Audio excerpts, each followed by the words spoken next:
At the start of a new year or following a milestone birthday or new medical diagnosis, many of us set goals for ourselves to make positive lifestyle changes. But creating new habits takes time and energy. So, what can you do to increase your likelihood of success?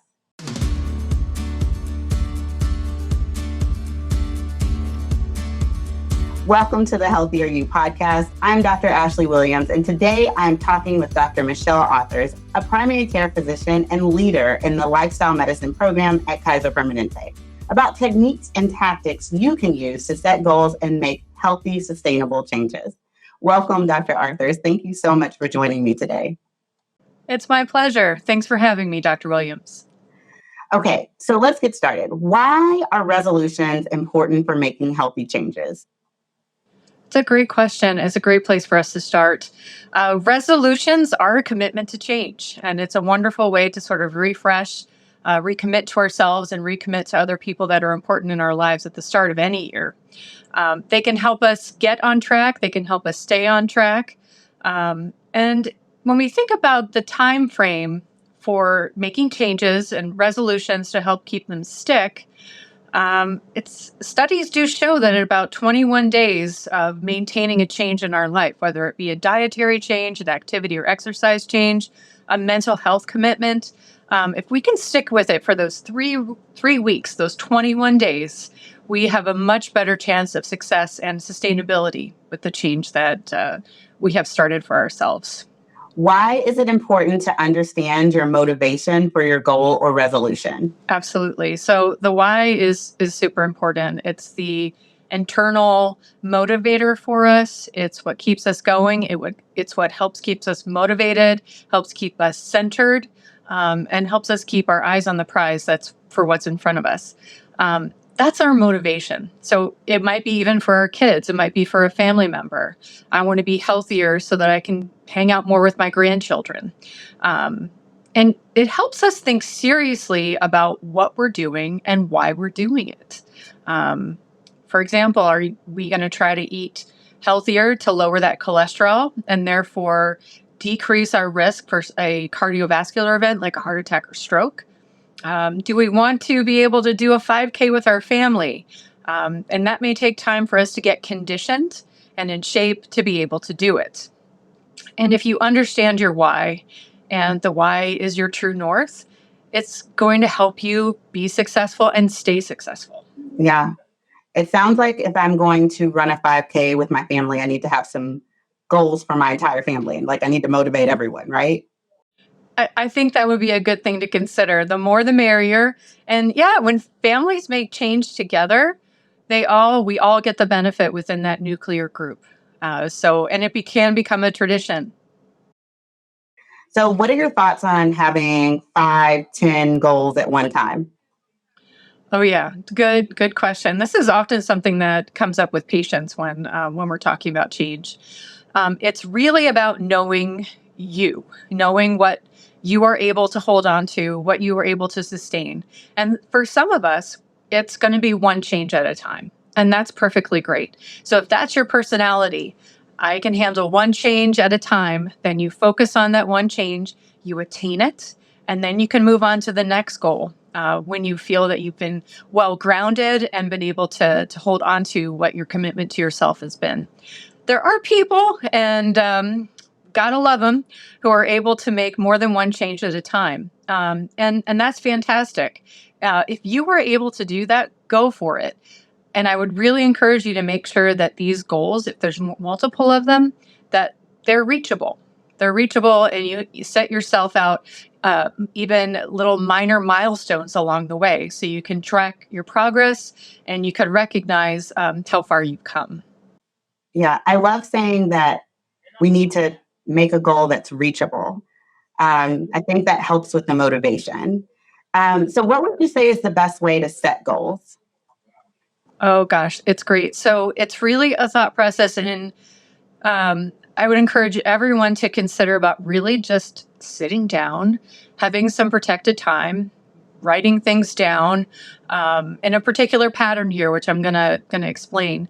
But we don't want to take 30 seconds and say, all right, I've decided I'm going to go to the gym 3 times a week. That's not doing the change justice. We want to be able to sit in our space, whatever that might be, and come up with some SMART goals. So there are some letters and an acronym, everybody loves those, that can help us get on track and stay on track. So you want to break your goals into steps. So S is for specific. Is it a journal? Is it a note on your iPhone? Is it your screensaver? Is there some way that you take a picture of it and anytime you pick up your phone, you see exactly what it is that you have written down? Is it going to be on your calendar? And so let's say if your current weight is around 200 and you want to lose 20 pounds, or about 10% of your body weight by the end of the year, you set a goal to lose, 2, 3, maybe even 4 pounds a month, so that you're doing it at a steady pace that's attainable, not rushed, and achievable. We want to keep ourselves encouraged. At some level, we have to be our own coach here too, our own coach, our own cheerleader, and so forth. And more about the marathon and not the sprint, right? Oh, that is yes. So well said. It is about the marathon, and we have to prepare for the marathon, right? If we don't, it's not going to go. So the same is true, yes, absolutely, with any type of goal for change. You want to make sure that we have a way to measure our success. If it's a number, that's great. If we've decided as our goal that we're going to be more connected to the friends in our lives, or try to reinvigorate some friendships that may have fallen by the wayside during the pandemic, what's a measurable way to quantify that? How often are we going to see these people? How often are we going to reach out to them? What are we going to do? And in keeping a record in some way of that helps us realize that we have had success, that we've made strides, that we've had movement. And as you said, Dr. Williams, it's not about the sprint. Sprints are exhausting. They're not terribly the way we want to do very much. But along the way in that marathon, you're going to pass by the 5-mile marker, whatever that might be with your goal, then the 10-mile and so forth. And at each of those mile markers, you can celebrate. And you can do this to celebrate multiple goals too. And don't be afraid of congratulating yourself. You're working hard. You don't have to wait till you reach your goal to give yourself a pat on the back and recognize how hard you've been working. I think pats on the back at any time, even the small wins, are important. Yes, absolutely. There's so many ways, and just if anyone is thinking about how to improve nutrition, I tend to shy away from the word diet because that can make us feel like there's a standard start time and then there's an end time. But a lifestyle change, a nutrition change, is forever. It's not really a diet. And a simple thing to do is to consider how you construct your plate when you're eating. And Dr. Williams, I brought my favorite little plate with me today because I was really hoping I'd have a chance to share this. But you'll see here that this is a way to think about your plate. There's 3 parts, 3 colors, and you can guess. The green means vegetables, plants. So if we can focus on half of our plate as plants or vegetables, we're in a good spot. And the other 2 little corners over here would be a protein. Doesn't have to be meat. And the other side is going to be carbohydrates. And we also want to be mindful of the carbohydrates that we choose. I know we don't have time to talk about all of that today, but focus on the green. Focus on the green. So there are so many ways to start in a way that's measurable, that's attainable, and in a way that we can do it with some small changes that can make a big difference. Yeah, I love what you said about taking away the word diet and saying lifestyle change, right? Because there's so many different diets out there, but it's what you can stick to and what works for you. And making the long-term lifestyle changes is really how people are most successful. Yeah, absolutely. And sometimes we get it's human, right? We get in this trap where it has to be like all or nothing, right? And if it's not all, we failed and we've done nothing, right? And so think about something that is doable for you. If you we're not saying you got to be vegetarian. Nobody's got to be vegan or vegetarian, but move towards that. What is that going to look like for you? If you have meat 3 times a week, go down to 2 or 1.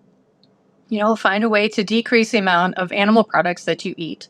And this will help you have most likely a lower cholesterol and a lower cardiovascular risk and a lower risk for diabetes as well. So something that you can do, and it's not all or nothing, and I find that way of thinking very, very, honestly, just human. Nobody's perfect. Nobody's got it all figured out. Yeah. Yeah, I love it. I love it. I remember when the keto diet was really big, and still a lot of people are doing that. But I baked cookies for the office, and I offered one of my colleagues a cookie who was on the keto diet, and he said, "Why would I eat that?" And I thought, wow, it's okay to take a break every now and then, right? Because again, no one is perfect. Yeah, and we have to have some sense of balance in our life. The pendulum can't stay swung in one direction. So it's okay to have, exceptions. They're not failures. So if you're going to a 4-year-old's birthday party and there's some cake, go for it. But maybe not the size that they're going to hand to you. You might need to cut that serving down a little bit, or, ask for a smaller amount for whatever reason. And those things are good. Like our social lives are very, very surrounded by these types of celebrations, and really how food kind of plays into all of that. So there's room to be human about this whole thing. Yeah, so true. Okay, so on that tip, should we tell other people about our resolutions? Sure. So that's a great question. And again, I think we have to, whoever is listening and whoever's considering this, think about what's going to work best for you. You may not want to tell anyone, and that's okay. You don't have to. You can hold this on the inside and be the true north for yourself and stay focused and so forth. But there are benefits to telling another person. And as you mentioned earlier, Dr. Williams, it could be a family event. And that can even, enhance the reward that comes to it when you see other people that you care about joining with you and improving their lives in some way. And so there's a benefit to either side. If you want to do it yourself or you want to do it with friends, family, whatever, or a partner, there's also apps that are available. We have so many apps that do so many different things. And there are some of them that are really, really helpful to guide us and keep us on track. So that's another way to consider having that, that focus and that kind of level of making sure that we are honoring the resolutions and the goals that we've set for ourselves. Yeah, I feel like there's an app for everything now. Yeah. Yes. Yeah. I think you're right. Other tips for staying on track other than apps? Oh, sure. I think it's important for us to realize that change is incremental. It's not a black or white situation. It's not a day or night situation that on a Monday and a Tuesday, we may meet our goal of having a plate half full of vegetables, but, come Thursday, Friday, it may not be there. But, in the next month, we've been more successful having 3 more days a week that have met our goal. And we can look back and realize that, in December of 2023, we had no vegetables. And now look at us here in March, and we're eating the kale, we're eating the spinach, carrots, whatever it might be. And giving yourself permission to treat yourself is a good idea too. I think most of us enjoy the sense of a reward in some way, whatever it might be. I've had a patient tell me that when she had met her goal of losing about 30 pounds, she's going to buy herself a new pair of shoes. And she really wanted these shoes. Yeah. And so there you go. There's that wonderful reward and excitement, and we get to feel even better about what we've done when we do that for ourselves. And we also want to think about just moderation in general. We want to, I would encourage everyone to be patient with the inner you, in whatever way that you need to. Don't let the aspects that are challenging or what we think of as a failure, but it's really not. It's not a failure. It's an exception. Don't let that bog us down, and make sure that we keep our focus on what our goal is. And moderation can work for many of us. Again, not for all of us, but it's an option. Okay. I always think treat yourself is a great saying. Do you have any other tips that you would like to share? Sure. I mean, I want everyone who's listening to think about changes in a broad sense, and I'm going to give you some ideas to think about. For some of us, thinking about nutrition, it can be hard, and discussing with patients, I've also heard patients say, I'm just not in a place where I can really devote this amount of time, in theory, to making any changes to my nutrition. So think about your sleep habits. Do you need to have a more regular bedtime? Do you need to have a better going to sleep routine that doesn't involve screens? Do you have any concerns about the amount of time that you might be looking at your phone or any particular apps that we've mentioned? Can you set limits for yourself and realize that the time that you spend on a device is time that's missing from the rest of your life? I encourage patients to put one of the control apps to monitor screen use and look back in a week and realize that you might have missed 24 hours on your phone.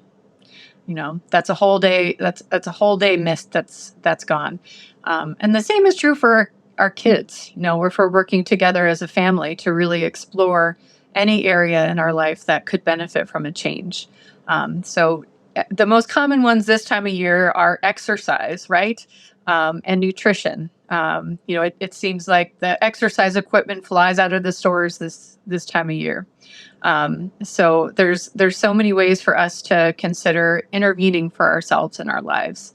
And I would say give yourself grace.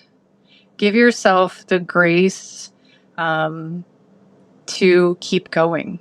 If you have a stressful situation in your life and you fall away from the daily commitments that you've made to yourself, that is okay.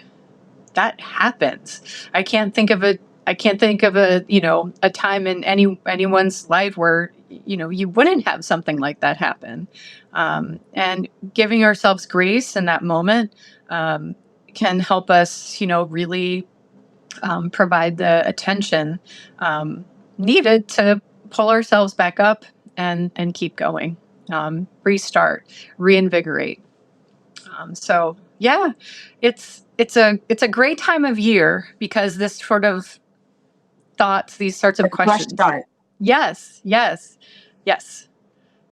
Well, thank you for this great information, Dr. Arthurs. It sounds like there are a few key takeaways for anyone looking to make a change. 1, understand your why and what's motivating you.